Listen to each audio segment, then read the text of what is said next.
What's up, everyone? I'm here with my guest, Sophia Grigio. She is a specialist in lease options and she does sandwich lease options. I think it's going to be awesome for now that the market is starting to shift. Sellers are going to be a little more open to stuff like this. Um, Sophia, go ahead and introduce yourself and let people know kind of what it is you do, if you don't mind. Sure. Well, Alex, thank you for having me here today.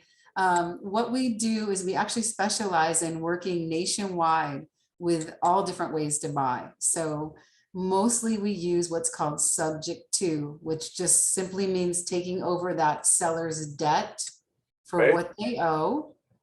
And that's how we would buy the property, subject to. And there are many strategies to that go off of that a little bit, which we can discuss. But for the simplicity of it, that's what we'll first be mostly concerned with, is a subject to. Yep. So basically, they'll have a mortgage and you'll offer to say, hey, let me take over that payment for you. It's going to be a seller that's kind of struggling with it, right? Well, it can be, but we have found through the last couple of years of doing it, it's not always that. It could just be someone that moved to a different area, got a different job, and they just can't afford the second payment on the house. So they haven't gotten into trouble yet, but they just know perhaps that is ahead of them. And they're just willing to take that debt, get that sore spot off of them. Got it. Yeah, because now I know the market's shifting. So we do a lot of wholesaling, flipping. And for people that know that business, it's tougher when those sellers aren't open to stuff. So now I think it's starting to loosen up where the sellers, there's so much more on the market now that sellers are more willing to hear, about cool things like you, more kind of creative investing. So I think what you offer is awesome. If you don't mind, Sophia, because you did a great job explaining it, but maybe if you could do an actual, a real life example with numbers that you did so that people can understand. Let's say you bought the house, for instance, at X price and what you negotiated with that seller. Because you've told me a bunch of cool scenarios. I'd just like to hear one, Yes. Did recently. So, okay, yeah, I can look up maybe one recent one that we just did. Okay, so we just had a property in Franklin, Kentucky. So Okay. with our algorithm, it's going to go to all different states across the nation. And when a seller sees an ad, they're going to raise their hand and let us know they want us to call them, which is a good thing because you want sellers to call you. It's always going to be a better conversation, an easier thing than if you're just reaching out to them on Zillow and it's kind of cold. So so the first part I would say is to get, marketing set up where you're reaching across the country. And when you do that, you have more opportunities. So once they raise their hand and said they're interested, then we have a script that we use. And the script just simply asks the questions like, hey, the way that we buy is we actually just take over payments. So that'll work out good for you and good for us. There's going to be no inspection. We can pay full price. Right. So a real catch here, Alex, is that when normally you have to go on a wholesale level and low ball an offer, we can now say, hey, I can go either way here. I can give you your price. Or I can give you your price. And if I do give you your price, would you be open to us just taking over your debt? Right. And you'd be surprised how many times they just say, yeah, that's actually all I wanted. Wow. So when you just ask the proper questions, you get amazing answers that you never thought were going to happen. Yeah, you've gotten people to give you their house for just what they owe on it, right? Just to take over. Absolutely. Yep. So most recently, that's basically 3 to 4 deals we do a month are that. Okay. So we just did a property. I don't know. You do have the ability to look it up and put it on the screen at all, or? I can share my screen. Yeah. Okay. So look up, let me just go to my, Clinton. Hold on one second. We just got a property in Clinton, Iowa, all kinds of different places. What you want to make sure of is when you're asking the seller, how far is the closest Walmart? Because you're going to get all kinds of crazy places and you don't want to be too far. So that caveat just keeps us, where we know there's going to be people interested and it's going to work out well for both of us. Okay. All right. So let's just actually, let me see.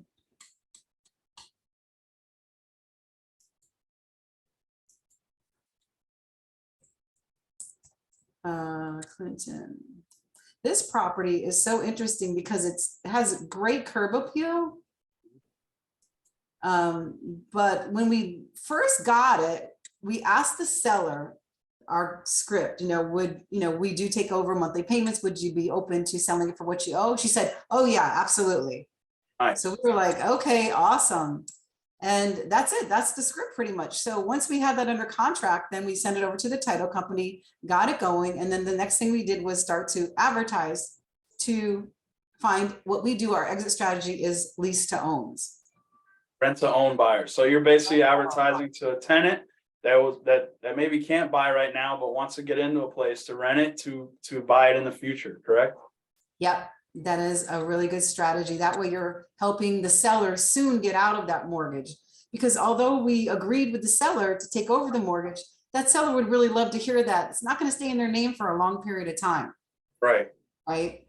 Because it still is a second debt to them, even though we're taking over the mortgage, it still sits there on their debt ratio. Exactly. Right. And let me ask you, do you ever like keep a tenant buyer in there and then try to lease it to someone else, like sublet it? Or do you usually keep the same tenant buyer in there?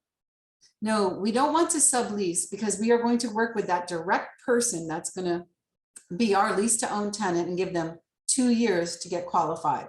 Nice. So they are not allowed to sublease because then you're going to run into a whole different kinds of problems. Yeah. To keep it simple. Sure. So you do like an assignment. That lease to option, you assign it to them for a fee, correct? To that end tenant buyer?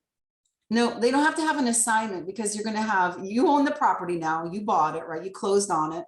Okay. It's on 203 of the settlement statement. Typically it says buying it subject to the debt.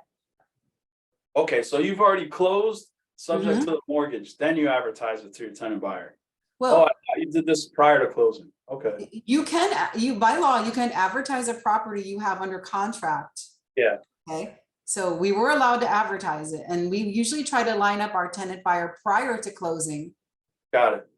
Just to make sure you're okay. And you have to have this conversation with the seller, which Alex and I can help you guys with, which, simply says, hey, would you mind helping us? We'd love to offer this out as a lease to own. We're going to keep the property after we buy it from you, but would you be kind enough to just allow us to show the property? You don't have to talk to them, just open the door.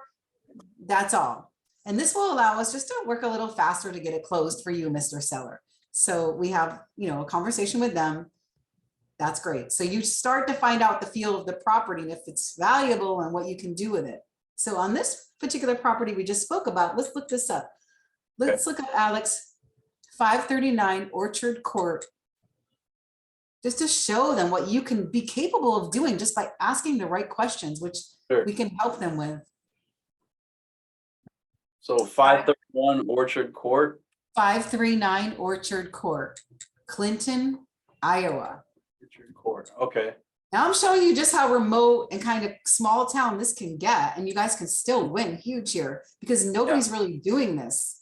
When you learn the art of doing this, you have just opened up yourself to a nationwide of being able to buy nationwide, which is huge. Okay, so here's the property. Okay, let's see. Show them the property, Alex. This is it. So 539. Yep. Court. So this, you guys, they couldn't sell this with a realtor. The husband got transferred. This one here? It's on a cul-de-sac. This one.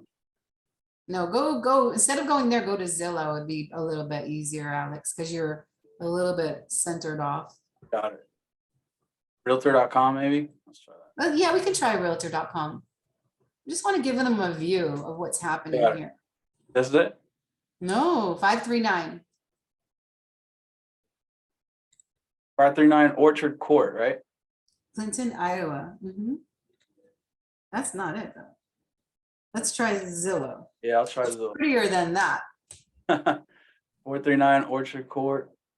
Okay. Let's see. There you go. Yes. Super nice. Okay, so let's take a look at this beauty. Now, The challenge was inside, they didn't have a lot of time, so they had to go, and that's what you want. You don't need a desperate seller. You just have to have one with that hot button.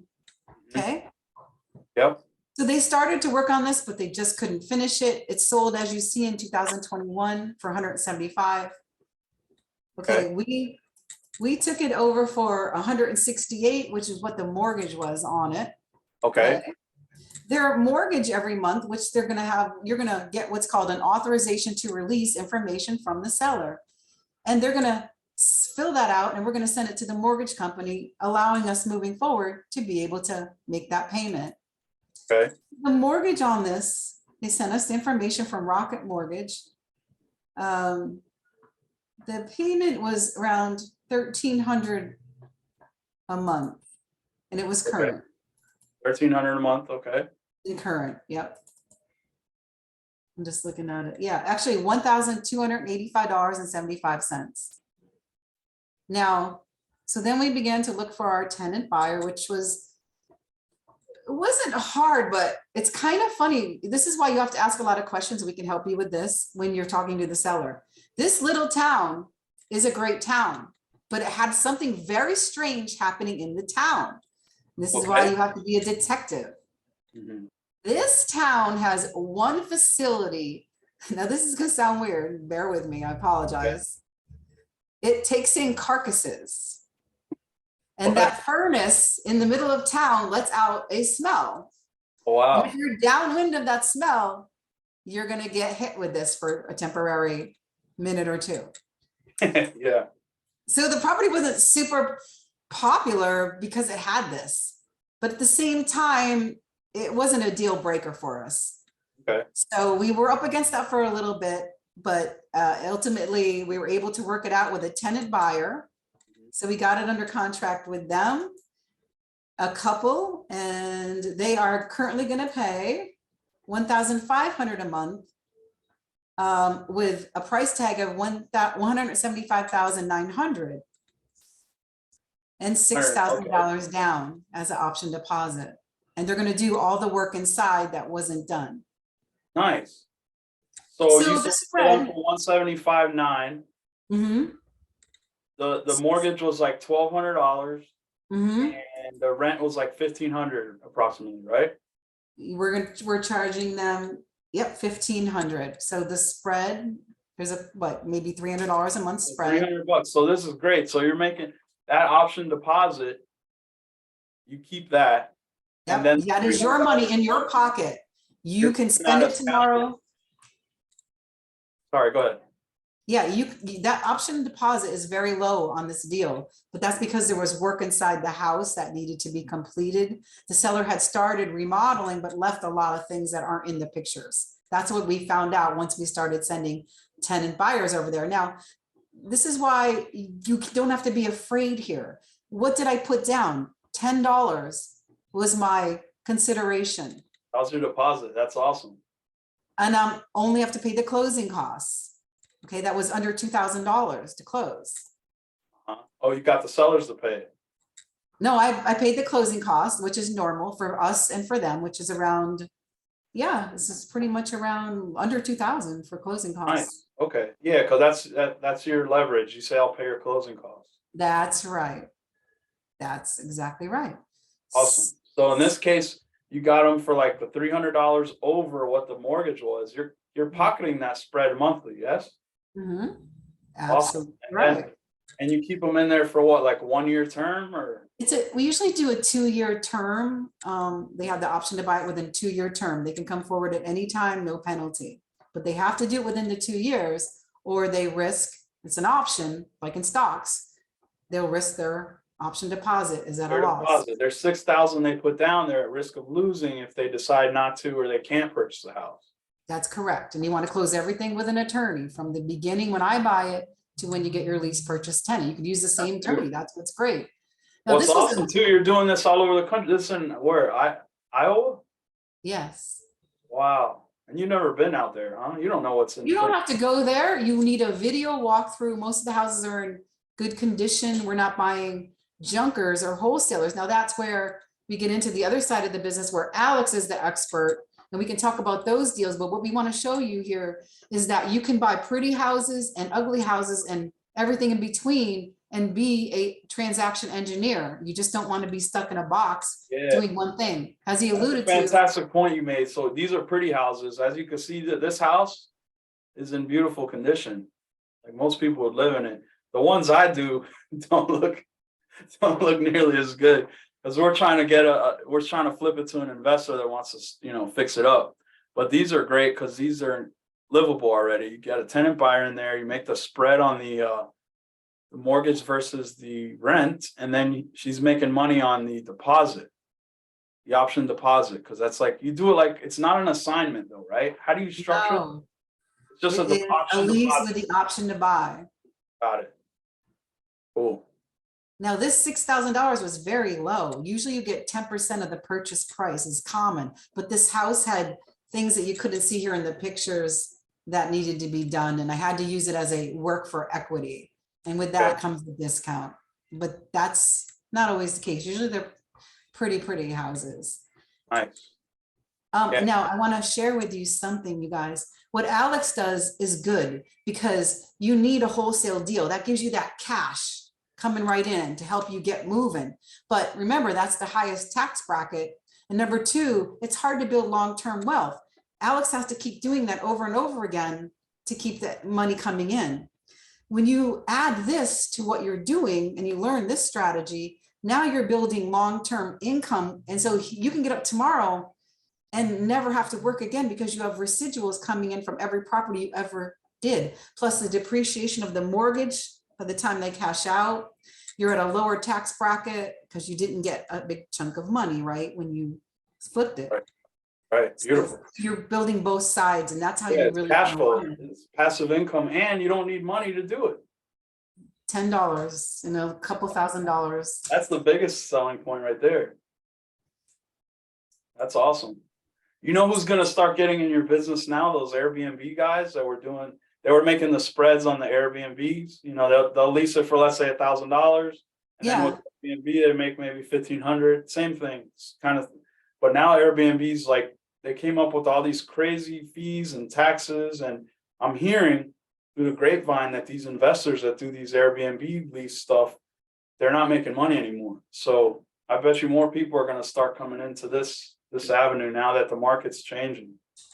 You brought up such a good point. You guys, when you have so many restrictions with Airbnbs and the neighborhoods fighting you and this and that, it's going to be a hard road. You might get your craft together just to find out someone could come and take your legs right out from underneath you. I don't want to build my life that way. There's never going to be a time when someone says that I can't buy a property and then rent it out or do whatever, resell it, do what I want to do with it. Okay. So that's why this is a cool gig to get in addition to what Alex teaches, so that you just have many ways to make money. You're bulletproof. Yeah. And you're doing this virtually. I mean, you're doing this nationwide virtually, right? I started out locally here with you in Fort Lauderdale, Broward County, doing it. And then I said, oh my gosh, it's so much easier to do this nationwide. I don't have to go see the house. I don't have to meet with the seller. Awesome. It just became so much easier. You just leverage yourself, right? If you need a video, what do you get, like a realtor to do a video for you, or how do you leverage that? No, we talk with the seller, and our script is right toward the end of it. And we say, well, you know what, Alex, I love this house, and based on the terms that we talked about, you're good to go. So of course I can't buy the house without seeing it, right? And we say, well, the way that we do that is we connect Alex on Facebook, and we're just going to say hi to each other. And then I'm going to call you on FaceTime, and you're going to walk through the house and do a video walkthrough for me. Okay. And because of other disclosures, they do have to disclose if there's something wrong by law. But remember, we're buying pretty houses. We're not buying ugly houses in this format. If they say no to my script and say, no, I don't want terms, I want all my cash, which is 95% of the people want all my cash at the closing table, Alex, we simply flip to the script that you guys basically have and go the wholesale route and go and buy it wholesale. Beautiful. So you don't lose. We're right in the mix. Either way they want to go. It's a great tool for your toolbox for sure, especially now. So I think that wraps up, Sophia. You did a great job, and I really thank you for coming on. Yeah. You want to pitch? You were mentioning to me that you do like a consulting for people that want to learn how to do this. Yeah, so what we learned is there's a lot of programs out there where you have to pay thousands of dollars, and that's cool. That's how I got started. So I do believe in investing in those with, a credible person that you guys research and Alex is one of them. That's great. His book is amazing. I read that book. It helped me so much with our wholesaling business. So first, I would recommend getting the book and starting at that point. Then after that, what I found out was there was no in between the doing it and the courses. All I really needed most of the time was just a conversation with a guru, maybe for 15 or a half hour. I had some questions. So that's so helpful. So what Alex and I want to put together and see if you guys are interested is, where we could have an hour session where you could call in for 15 minutes or a half hour and just ask your questions and pay a small, tiny fee for that hour of time or that block of time. And I just think that would be so valuable because that's what I needed when I was getting started and still need on a higher end level that no one is doing. So Absolutely, yeah. People just need some guidance. mhm. Yep. So yeah, we'd like to offer that, and we'd like your feedback to see if that would be something of interest to you Yeah, guys. what can you let people know your social media and just a way people can follow you? Yes, so it's Sophie Buys Houses on Facebook, Sophie Buys Houses. SOPHIE, right? Uh-huh. Okay. Yeah. And that's the our Facebook and all our for what we would say is when we talk to the sellers, we're acquiring the property, and that's how you can reach us. But also, guys, you have to have an exit strategy, an exit business too. So when you're trying to find your lease purchase tenants, which we can help you with, you need another LLC, another Facebook page for that. So you can advertise your property, your disposition of the properties. Yeah, because you have two, that's a great point. So you have two companies, one you use to purchase the properties, and the other one you kind of use to advertise to your tenant buyers, right? Yeah, so it's acquisitions, acquiring, and then Right. dispositions, exiting. Right. Thank you. We can help you get those two set up. It's super easy, but you don't want to confuse it between the two because when you get that lease purchase tenant and you're advertising that property, Sophie Buys Houses wouldn't make sense to them. They want to know that we're credited with the Airbnb, you got me thinking of Airbnb, the Better Business Bureau, and that you're with, X amount with Google stars, and it's a whole thing over here that they can trust that entity to give you $20,000 on an option deposit, to give Yep. you 30,000. So yeah, so Beautiful. And then for all y'all out there that want to see my courses, it's at investwithalexv.com. Investwithalexv.com. I have one course right now that shows you how to wholesale during a declining market. It's only $99, so you could check that out. You could check my Instagram at investwithalexv. And that's pretty much it. Alex Varelis on YouTube. We're gonna start doing these on YouTube live, and I'm gonna get only guests that provide value like Sophia. So nobody's gonna be a time waster on my show. Only the prime. yeah, Only the top tier. so true. When I was getting started, I saw a lot of that, and I was like, I need to know they're doing deals. Yeah, that's the thing. I put it on because I know she's doing deals. So feel free to reach out to her. Sophie Buys Houses. And thanks again, Sophie, for coming on. You're welcome. Hopefully we My do it again pleasure. soon. Awesome. Ready? Thank you for inviting me, Alex. No problem.